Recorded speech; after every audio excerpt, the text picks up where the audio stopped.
Halo teman-teman ATLM Indonesia. Materi ini kita bahas tentang bagian 2 dari imunohematologi dan bank darah tentang donor darah dan penyediaan darah yang aman. Bersama saya Ahmad Lab di channel ATLM Indonesia, yang mana channel ini konsisten memberikan ilmu-ilmu tentang laboratorium medik dan sebagai media pembelajaran online bagi ATLM Indonesia. Langsung saja kita bahas mengenai sampling darah. Pertama, metode. Ini penyediaan darahnya kan. Darah harus disadap atau diambil secara aseptis menggunakan alat-alat steril dengan sistem tertutup. Jadi menggunakan sistem tertutup. Yang kedua, contoh darah untuk pemeriksaan laboratorium. Contoh darah untuk pemeriksaan kecocokan darah harus disediakan dalam segmen-segmen tersebut, tidak mengganggu sterilitas darah dalam kantong di bagian selang yang telah dipisahkan menggunakan sealer. Jadi seperti ini. Alangkah baiknya di selangnya itu kan selangnya panjang nih. Jadi ngambil darah, contoh darah darah donor ini diambil di selang, dan selangnya ini nanti bisa juga kita olah dalam bentuk segmen-segmen, dipenggal-penggal dengan bantuan sealer, atau setelah kita ngambil di sealer lagi supaya aman, darah tadi tidak terkontaminasi. Kemudian antikoagulan, jumlah antikoagulan harus disesuaikan dengan jumlah darah yang akan disadap. Biasanya antikoagulannya sudah siap di dalam kantong. Kantongnya misal ukurannya 350, 250, itu sudah siap dengan jumlah kadar darah yang dimasukkan. Lanjut, suhu. Segera setelah penyadapan, darah disimpan pada suhu 2-6 derajat Celcius. Ini dalam blood banknya. Kecuali darah yang akan dibuat trombosit pekat harus disimpan 2-40 derajat Celcius. 4 derajat Celcius sampai pengolahan selesai maksimal 6 jam. Ya. Kemudian reaksi donor, harus ada petunjuk tentang reaksi yang mungkin terjadi pada donor dan harus tersedia alat-alat dan obat-obatan yang diperlukan. Kalau nanti donornya mengalami gangguan atau reaksi donor, misalnya dia pingsan atau yang lain-lain. Kemudian venefongtur. Nah, ini penyadapan, menusuk pena. Darah harus disadap dari pena yang besar. Jadi pada saat mau mengambil darah tadi, pilihlah pena yang paling besar di lengan pasien atau di tangan pasien. Dan kokoh pada daerah yang bebas dari sakit kulit. Venefongtur membutuhkan 2 tusukan yang berbeda oleh jarum. Tusukan pertama dilakukan dengan cepat menembus kulit pada sudut 45 derajat. Untuk tusukan kedua, jarum diturunkan sehingga hampir sejajar dengan kulit sebelum ditembus ke dalam pena secara perlahan-lahan. Jadi tekniknya seperti teknik pengambilan darah, cuma bedanya jarumnya besar. Ditusuk dulu, tembuskan kulit, lalu penanya yang ditusuk. Jadi ada 2 tusukan maksudnya di sini. Bukan menusuknya itu tusuk pertama pindah ke lengan sebelah, tusuk kedua, bukan. Jadi menusuk kulit dan menusuk pena. Nah, ini teman-teman gambaran pena di lengan yang menjadi referensi buat teman-teman untuk dilakukan pengambilan darah, ya kan? Median basilik, kemudian sefalik, ya kan, bisa diambil, ya kan, di basilik, sefalik. Nah, atau di median atau artifisial. Nah, ini bisa diambil. Nah, ini contoh pengambilannya menggunakan jarum yang cukup besar ini. Tidak tahu apakah nomor 16 mungkin ya, saya kurang tahu juga 16 atau 15 ukuran jarumnya. Kemudian mengisi kantong, tadi setelah ditusuk, mengisi kantong yang kita bahas. Volume cairan darah yang dikumpulkan adalah 250 ml atau 350 ml. Pengisian kantong darah harus selalu diawasi dengan menggunakan timbangan. Jadi kantongnya ditaruh di atas timbangan atau skala donor darah. Ya kan? Jangan pernah mendapatkan kantong darah yang penuh dengan mengabaikan keamanan dan kenyamanan. Maksudnya dibiarkan saja sampai kantong darahnya itu kencang sekali. Kencang, itu berlebihan nanti. Ya kasihan juga karena berlebihan mungkin si donornya yang kurang baik kepada si donornya. Itu seolah-olah darahnya diambil banyak. Nah, lanjut lagi. Nah, ini contohnya pada saat proses pengambilan darah, si donor ini disuruh berbaring, lengannya itu diganjal dan diplester selang tempat pengambilannya, dan kantongnya ditaruh di atas timbangan.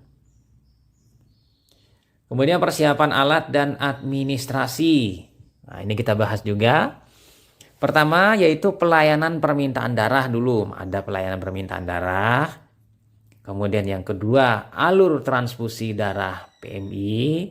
Yang ketiga label. Keempat data sebelumnya. Kelima penyerahan darah donor. Keenam kantong darah. 7 antikoagulan. 8 suhu atau temperatur. 9 penyimpanan darah, 10 jenis komponen dan kadaluarsa darah, dan 11 perubahan yang terjadi pada darah simpan. Ini adalah persiapan dan administrasinya. Nah, kita bahas persiapan alat dan administrasi. 1. Pelayanan permintaan darah. Kita bahas. Permohonan permintaan darah kepada pihak UTD harus mengisi formulir permintaan yang telah diisi lengkap dan ditandatangani oleh dokter yang merawat penderita. Nah, ini di lembar kuning. Identitas pasien, rumah sakit, dan bagian di mana penderita dirawat, serta sampel darah penderita disertakan. Karena ini adalah untuk kegiatan pemeriksaan golongan darah, pemeriksaan reaksi silang serasi, tes KUM, dan yang keempat berbagai tes penyakit menular IMLTD. Yang kedua, alur transfusi darah PMI. Nah, ini alurnya secara ringkas. Pendaftaran donor untuk menjadi pendonor dilakukan di bagian administrasi, di mana donor mengisi formulir pendaftaran. Sebagaimana layaknya di pelayanan manapun, mendaftar dulu sebagai donor misalnya di sini. Yang kedua, setelah itu donor memasuki ruang pengambilan darah, yang kemudian dilanjutkan ke laboratorium, dan bila ada pemeriksaan lain, dilakukan pada ruang screening serologi, HIV, HBsAg, sipilis, HCV, ini IMLTD. Kemudian yang ketiga adalah label yang perlu diperhatikan. Label harus melekat pada kantong darah dan mudah dibaca. Tambahan tulisan tangan harus dengan tinta permanen dan dapat dibaca. Kantong darah harus ada sistem nomor kantong. Yang bagus lagi di kantong darah itu ditempel dalam bentuk stiker nanti. Nomor tersebut tertera pada setiap label kantong darah dan komponennya, agar darah tersebut mudah ditelusuri mulai dari penyadapan sampai pada transfusi.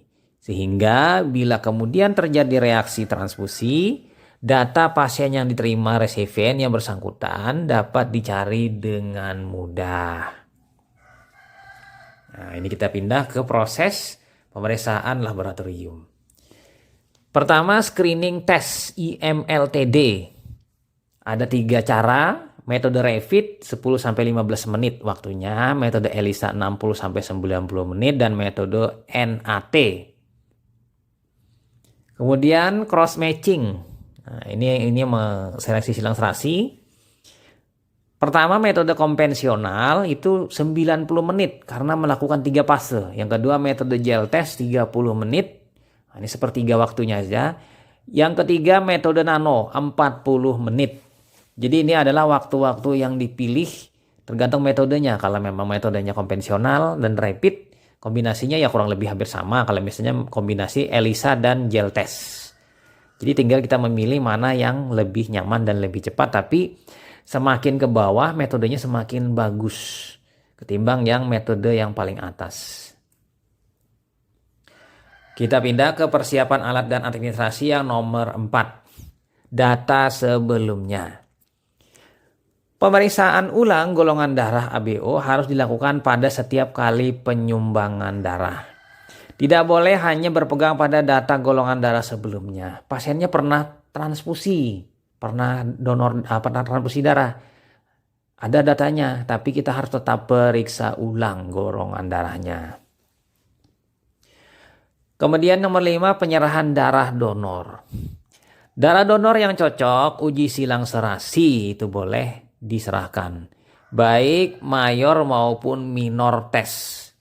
Maka darah tersebut cocok dan diserahkan ke pasien yang memerlukan untuk transfusi sistem rantai tertutup dingin.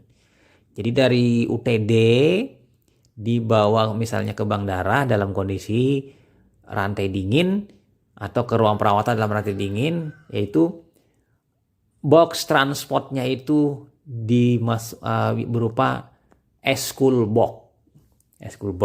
Jadi kantongnya dimasukkan dalam S-Cool box. Kita pindah ke kantong darah.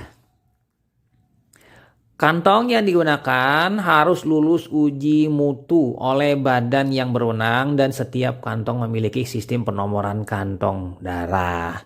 Ini persyaratan kantong darah ya.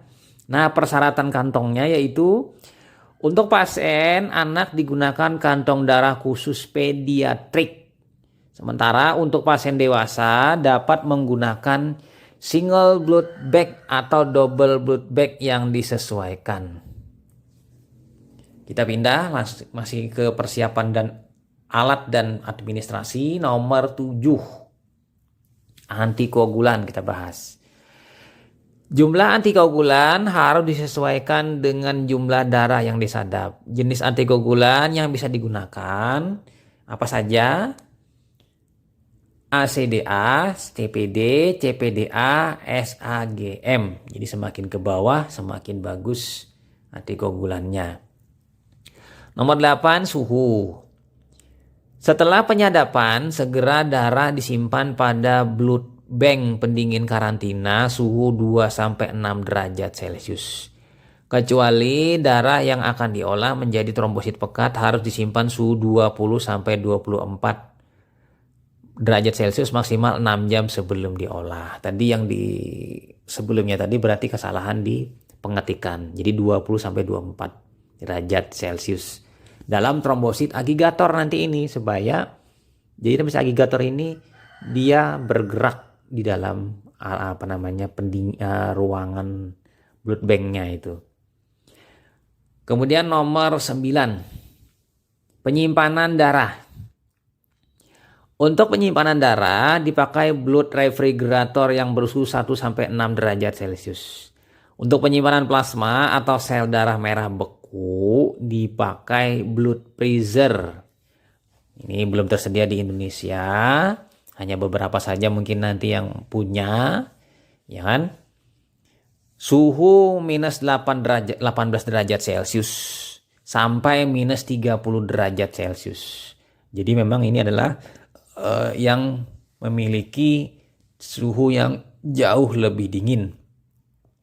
Atau suhu minus 65 derajat Celcius sampai minus 80 derajat Celcius. Refrigerator khusus ini memang sudah ada saat ini, tidak banyak yang punya. Kita pindah lagi, lanjut ke penyimpanan darah karantina.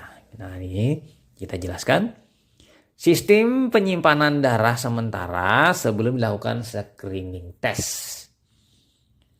Dilakukan di UTD yang memiliki stok darah yang banyak dan blood refrigerator lebih dari 1 unit. Tidak boleh lebih dari 2 kali 24 jam. Ini penyimpanan darah karantina. Kita pindah penyimpanan darah in vitro. Sel darah hanya dapat menyalurkan oksigen bila daya hidupnya tetap dijaga. Jadi eritrositnya ini dijaga. Atau dengan kata lain, bentuk dan fungsinya tetap sama seperti ketika darah masih di dalam tubuh secara in vivo. Jadi darah dari donor diambil, masukkan ke dalam kantong. Nah, di dalam kantong ini dijaga secara in vitro supaya tidak berubah dan tidak ada perbedaan yang jauh mencolok dibandingkan pada saat di dalam darah donor.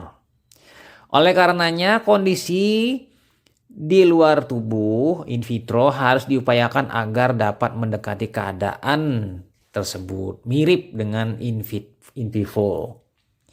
Pemberian zat antikoagulan dalam kantong darah berfungsi menjaga agar tidak terjadi penggumpalan darah. Antikoagulan supaya darahnya tidak mengalami penggumpalan atau membeku. Dan memberi nutrisi yang diperlukan darah agar tetap hidup. Jadi misalnya diberi glukosa, kemudian diberi adenin. Ya. Zat yang paling penting untuk menjaga daya hidup sel darah merah adalah glukosa, ya kan? Dan ATP. Nah ini dia harus beri ini, zat yang paling penting. Karena ini mempertahankan supaya eritrosit tidak mengalami kerusakan. Kita pindah ke syarat penyimpanan darah in vitro. Nah, ini cara penyimpanan harus dapat pertama mempertahankan sel darah tetap hidup. Yang kedua mempertahankan sel darah tetap berfungsi, hidup dan berfungsi. Harus diperhatikan 2 faktor penting.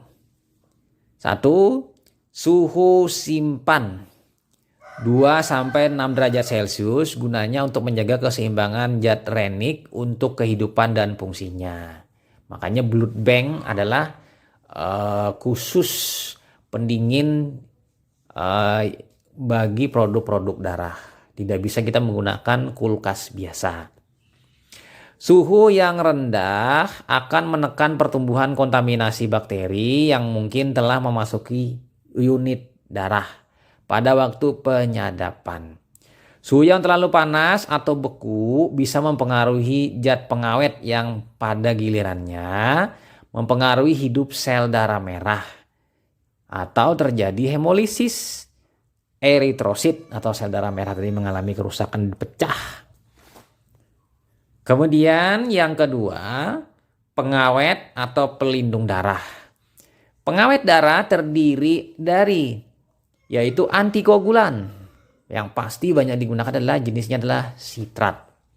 Bahan-bahan yang kedua bahan-bahan untuk metabolisme sel, misalnya ATP tadi dengan glukosa. Oleh sebab itu pengawetnya itu kita lihat yaitu pengawet darah dalam penyimpanan bentuk cair, asidi, asid citric dextrose, CPD, citric fosfat dextrose, CPDA, citric fosfat dextrose adenin. Jadi yang paling bagus adalah CPDA. Kita pindah ke nomor 10. Jenis komponen dan kadaluarsa darah. Nomor 1, darah lengkap atau whole blood. Nah, nomor 1 ini suhu simpan darah lengkap 1-6 derajat Celcius. Yang kedua, darah lengkap dengan antikoagulan asidi atau CPD mempunyai masa simpan 21 hari setelah penyadapan.